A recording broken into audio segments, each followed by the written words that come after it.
Good morning and welcome back to Planet Althistory. Today we are going to discuss what if Greece was divided.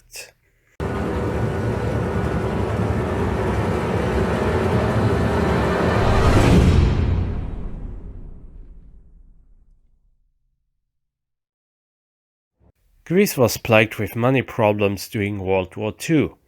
Italy tried to invade the Greeks, who were at first somewhat successful in repelling Italian attacks. But then the Germans came in from Yugoslavia and the Greeks were totally destroyed. Even after World War II, peace was not an option. The Greeks had a political struggle as well, which would define the future. Either they would side with the communists or they would side with the West. The Brits had a lot of influence in Greece, especially because of the naval strength in the Mediterranean. But the communists, they got a lot of supply and support from the northern side. Yugoslavia under Tito in particular was hoping for communist Greece, but also Bulgaria and even Albania, they gave some little support to the communists in Greece. This led to a civil war which started in 1946 and finished around 1949 with a Western victory. Even though this civil war has some origins from World War II, this civil war is clearly part of the Cold War which started to build up. Over 100,000 people, they died for their ideological beliefs or because of an unfortunate situation. This was not just a silly fight, but a real problem and a real war, one that may come kinda close to the Korean War that happened also in our timeline.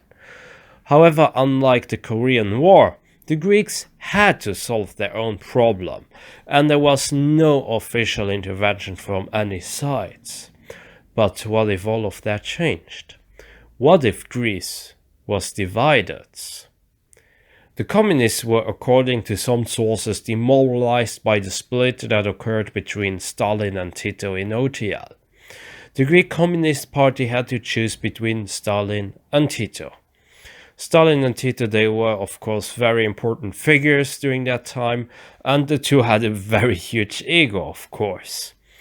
Now, Tito was the biggest supporter of the Greek Communist Party, while Stalin was actually opposed to Tito's actions in Greece.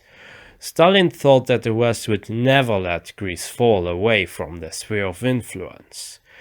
But perhaps in this timeline, let's just say that Stalin may actually agree to secure some parts of Greece and split it in a similar way how Germany, Austria and so on were split. Now, of course you can come and say, yeah, but Stalin, he didn't want to have Austria split and Germany neither. Okay, so let's just say that Stalin was just interested to cause some problem or to have some access somehow to the Mediterranean, that he would not just be blocked in the Black Sea. Sure, Greece was not an Axis power and it would have been very unfair if it would have been split, but some support to the Greek communists, well, that wouldn't hurt, right?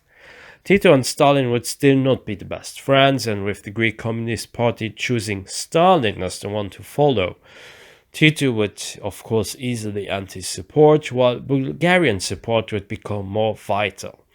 Why would Bulgarian support become more vital? Because that would be one of the routes where the Soviets could supply the Greeks. The communists would regroup and most of northern, northwestern and northeastern Greece would fall under their control. The civil war would probably continue a bit longer until both parties would agree on a truce.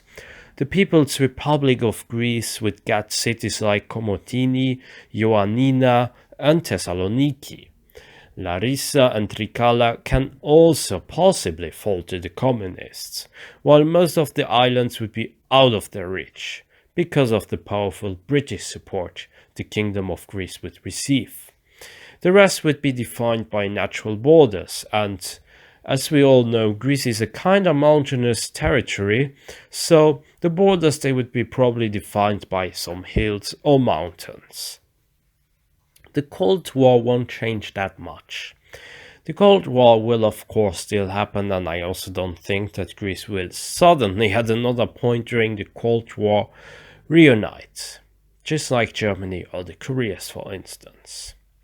The only thing that will change is that Tito will probably behave in a different way, and maybe even Albania could react differently. Hoxha and Tito may actually still stay allied together, as they would be fearful of the Soviets, who would at that moment officially have control over northern Greece. Tito and Hoxha won't now go totally pro-West, but we may see some more covert or hidden support from the West in one way or another. This also means that Albania will not be as isolated as it was in our timeline. Now, of course, I'm not saying that Hoxha will suddenly make an economic miracle. No, far from it.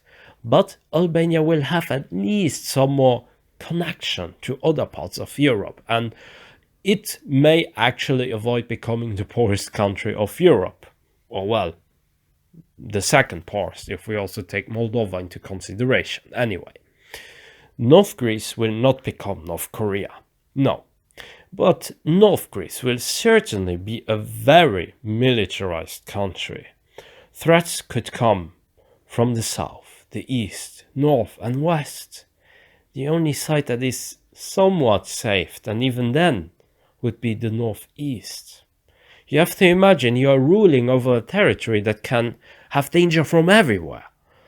And you will probably get very paranoid, and thus your absolute maximal priority will be security and the military.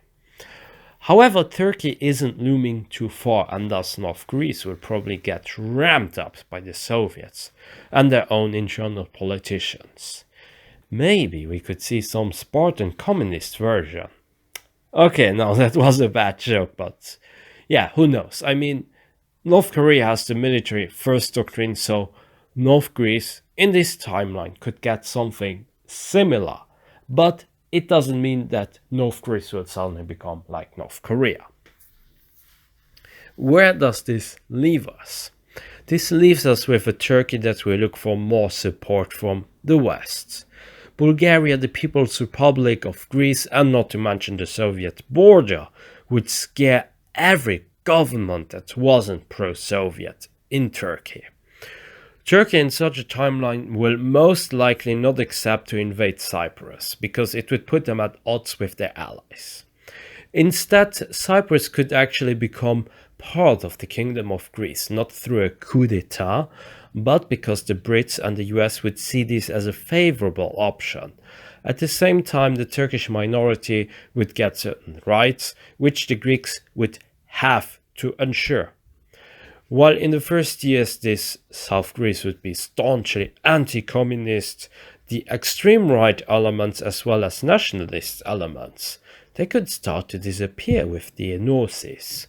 Enosis meaning the union between Greece and Cyprus, while Turkey would be more focused on the Soviet threats. The West would invest some more resources probably too in order to keep the Eastern Mediterranean quiet and on their sides. Globally, a Greek division will not have a big impact, because Greece wasn't a big country to begin with, and even if both sides, be it the Soviets or the US, they sent support equipment and the soldiers and whatnot, it would just be a fraction of the cost that they anyway had to spend during OGL. This area is very small and it would be easy to digest for both sides. The more interesting part is what could happen after the Cold War. I believe that uniting both Greeces won't be that hard.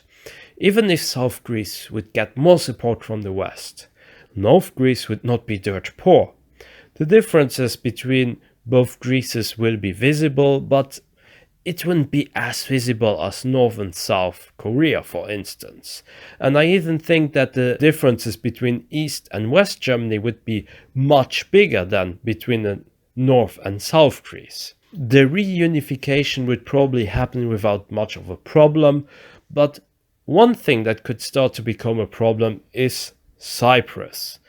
after the dissolution of the USSR and the victory of capitalism over communism, certain political circles within Turkey would focus their attention not only to Kurdistan, but also on Cyprus. Will this be reason enough for Turkey to go their own way, already much earlier, like in the early 90s? Or will the Turks actually invade Cyprus after the Cold War? And will it just be one of many smaller issues between the two countries? Or will Greece and Turkey remain allies and peaceful allies of the US? And that's where we leave it for now. That's it for today. I hope you enjoyed my video. Be sure to like and subscribe, leave a comment, support me also on Patreon, and join my forum, forum.planetalthistory.ga. Until next time on Planet Alt History.